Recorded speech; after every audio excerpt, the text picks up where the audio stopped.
around that's a real alternative who could win and beat him, and yet he's unpopular.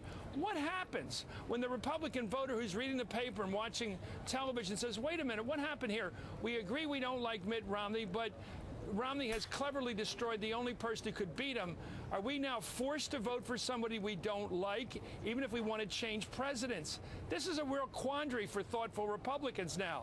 If they don't like Romney and they'd like a change in presidents and there's no one else to vote for, what do they do? And I don't know the answer to that. I've never seen this happen before. It might well happen this way. All right. Rachel? Thanks, Chris. All right, still ahead. We've got lots more from Iowa. We're going to be talking live with the Romney campaign senior advisor Ben Ginsburg, and we're going to be hearing from a key Newt Gingrich supporter. You are watching MSNBC's coverage of the Iowa caucuses. Stay with us.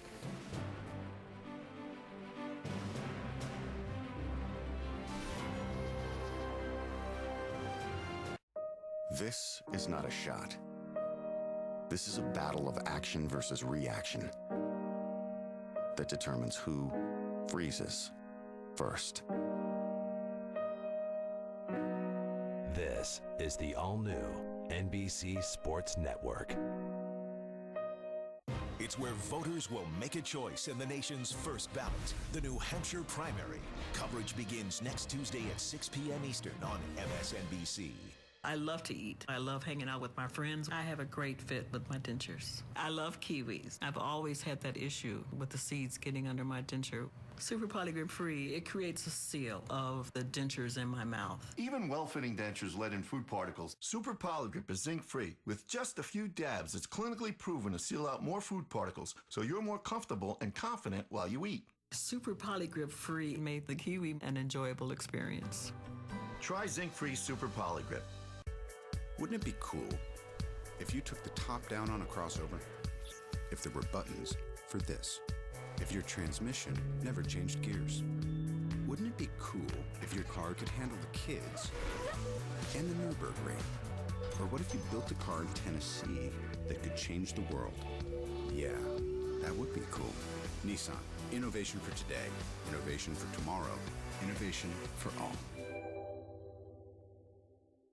Every day, thousands of people are choosing Advil. My name is Lacey Calvert, and I'm a yoga instructor. If I have any soreness, I'm not going to be able to do my job. But once I take Advil, I'm able to finish that strong. It really works. Make the switch. Take action. Take Advil. The best approach to food is to keep it whole for better nutrition. That's what they do with Great Grain cereal. They steam and bake the actual whole grain, while the other guy's flake is more processed. Great Grains, the whole grain cereal. Luck.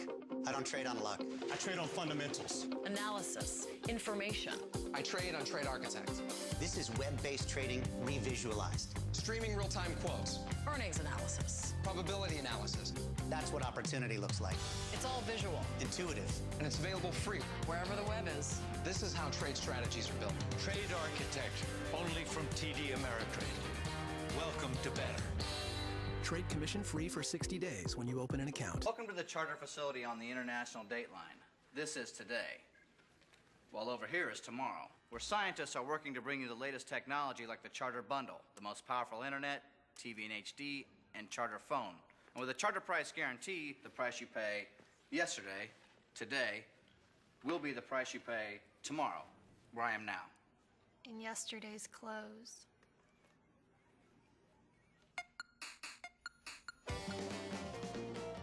Now I can stop pain from any angle with no mess. Icy Hot Spray, the fast-acting, long-lasting, no-mess spray with Shack Strength Relief. Gets icy to dull pain, hot to relax it away.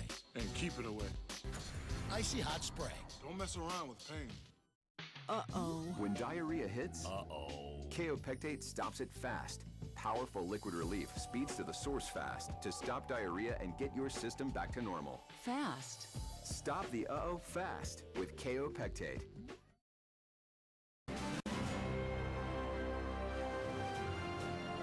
We're back with MSNBC's continuing coverage of the Iowa caucuses. I'm Rachel Maddow here in New York, and I'm joined from Des Moines, Iowa, by Chris Matthews. Chris? Thank you, Rachel. I'm joined right now by Howard Fineman, who's editorial director of the Huffington Post. Howard, you've been out here a whole week. I've been out here almost as long. What do you hear? I mean, I want you to go to that question. If they don't like Romney, and he doesn't get a big vote beyond, say, his usual 23, 25% tonight, and yet Newt Gingrich, his goose is cooked at this point, it seems, what do the voters do from here out? Well, Chris, what I've been struck by this year is the general lack of stirring enthusiasm, really, for any of these candidates. And in that kind of dreary atmosphere, Mitt Romney has a chance to win what would be sort of a Pyrrhic victory, because if he finishes first, which is possible, he will do it in a context where I don't think there's going to be a big turnout. I've been talking to everybody all day about turnout. 140,000 would be huge. The Des Moines Register said maybe 135,000. I don't think it's going to be anywhere near that. It doesn't feel as exciting. There's something grudging almost and last resort-ish about almost all of the voters and all of the candidates. The exception to some extent is hardcore for Ron Paul. The exception is a growing hardcore for Rick Santorum. But beyond that, and including Mitt Romney, there's no great enthusiasm. So what that portends to me is a long twilight struggle in which Mitt Romney is almost kind of like the occupying force of a party that he doesn't really control or in which he is not beloved. Can he win the nomination in that kind of situation? Yes, I suppose, but it's proportional representation this time. You know, it's not winner take all. So it could be a long struggle, and I think that we're going to look back on Iowa and say this was the beginning of what could be a long struggle. Now, Mitt Romney's fully aware of this, which is why I've been told he's going to go straight to New Hampshire for a day or two, but then dip right down to South Carolina. He thinks he's okay in New Hampshire, at least for now. We'll see, but he's going to go straight to South Carolina. He announced to the world the other day that he'd become more conservative. Well, that'll do it, huh? You know, Iowa. He's going to swear to this? Yeah, Iowa is the bath that has made him more conservative. And now he's got to go to South Carolina because he gets his butt kicked in South Carolina. That really means a civil war all the way through. Okay, back to you, Rachel. Thank you. Thanks, Howard. Thanks, Chris. Joining us now from Romney campaign headquarters in Des Moines is Ben Ginsberg. He's chief counsel and a senior advisor to the Mitt Romney for President campaign. Mr. Ginsberg, we're really happy to have you with us this evening. Good evening. Thanks. Nice to be with you, Rachel. Let me ask you if you anticipate that your candidate, Mitt Romney, will be able to improve on his 25% showing in the Iowa caucuses in 2008. It's been a long time and a lot of water under the bridge since then. Do you expect a better showing tonight? Well, we think the voters of Iowa have heard Mitt Romney's message and that he's going to do quite well tonight. I mean, the benchmarks are the benchmarks, but he's going to do well. And in fact, tonight it will already be a victory in the sense that not 6 weeks ago you were saying he couldn't possibly win, and tonight we're in the hunt. In terms of the competition from his fellow candidates in Iowa, Newt Gingrich does not appear to be polling as a top three candidate right now, although quite recently he was in the lead. Mr. Gingrich made a lot of waves this morning when he said that Mitt Romney is, and I'm quoting him, a liar. He described Mr. Romney as a liar for denying responsibility for the negative tone of ads run by a PAC, which is not directly associated with Mr. Romney, but is clearly in his camp. He also called Mr. Romney a liar for claiming to be a conservative. Do you have a response to those allegations? Oh, I've known Newt Gingrich since 1985 and worked with him since then. And to me, it's just sad that as his campaign is floundering, he's turning to sort of personal attacks about that. And I'm saddened by that more than anything else.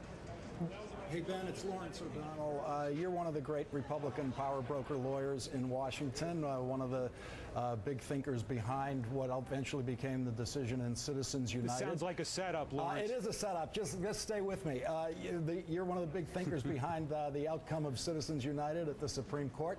It's playing out exactly the way you wanted it to, isn't it? You've got all this money bombing the other candidates without any technical legal association with the Romney campaign.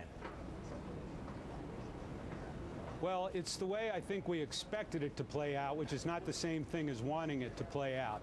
The whole campaign finance scheme of the last 36 years has sought to limit candidates, but yet constitutionally it can't limit what outside groups do. So you have a disparity in the system. I'm not sure that's particularly healthy, but it is the inevitable result of a robust First Amendment and legislative limiting on what candidates can do. So I don't think this outcome should be surprising to anyone. Ben, I know that the candidate cannot specifically coordinate with the super PAC, but any candidate can say, and Romney can say, I want all of the negative advertising to stop. What prevents him from saying that?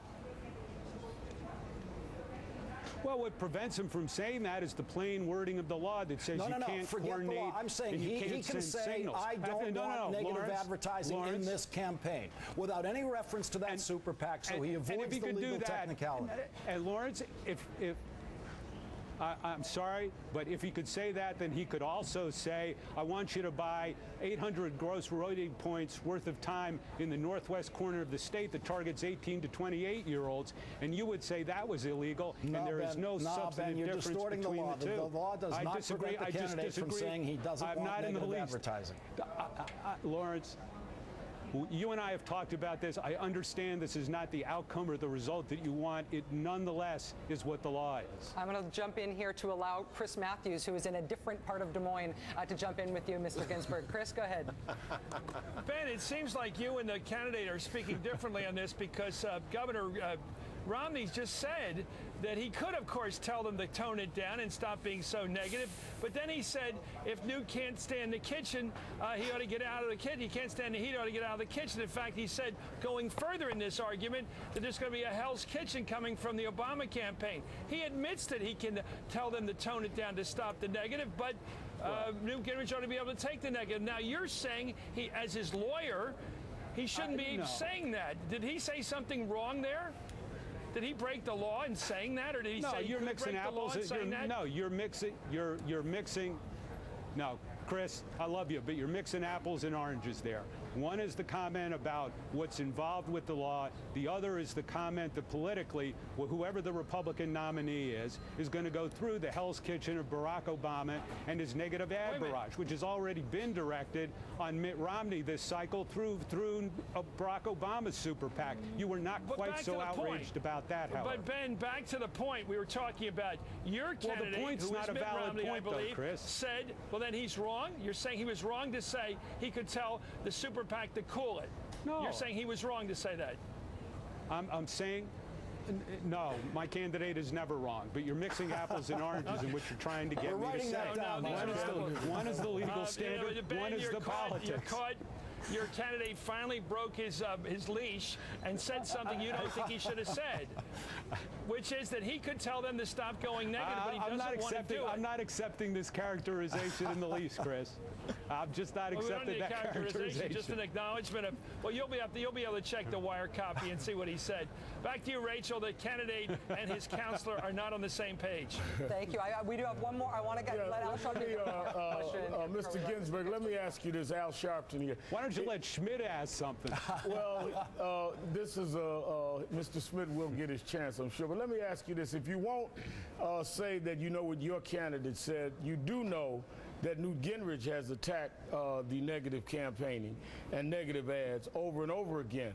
And he called you guys liars today. Are you prepared to say that Newt Gingrich broke the law by saying that negative campaigning and these PACs should not be doing this? By saying what you're saying your candidate cannot say? Are you saying that Mr. Gingrich went over the lines of the law? Well, I'm not sure I follow the question, but I think Mr. Gingrich was not necessarily speaking as a legal matter today. He was speaking more as the political matter, which the point He I was said trying to make with Chris. Throughout the process, he's been attacking the PACs for what they're doing, and particularly saying the PAC of Mr. Romney, of your campaign, that he felt was connected to your campaign. Are you saying what he was saying was wrong, that no candidate should be addressing any of that? Are you saying that bends the law, breaks the law? I don't. No, again, I think you're mixing two different things. I think if Newt Gingrich is talking about a super PAC that has nothing to do with them, nobody's really going to accuse him of coordinating. Then why can't your candidate do the same thing? In the way this is all framed. But why can't Mitt Romney then say that PAC shouldn't be doing this? Why can't Mitt Romney say what Newt Gingrich has a super PAC?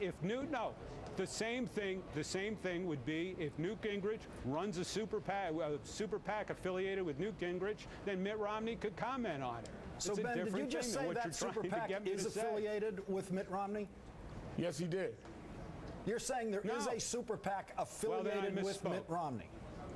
Your Honor, I stipulate No, what Mr. I'm saying Ginsburg is there did is say a that. super PAC. I believe that was the way you framed the question. There is a super PAC who ran ads that said things about Mr. Gingrich, and Mr. Gingrich accused it of being affiliated with Mr. Romney. And it is But affiliated with let's not Mr. mix up Romney, and the that's issues why here. you're You guys saying don't that like Mr. super Romney PAC can't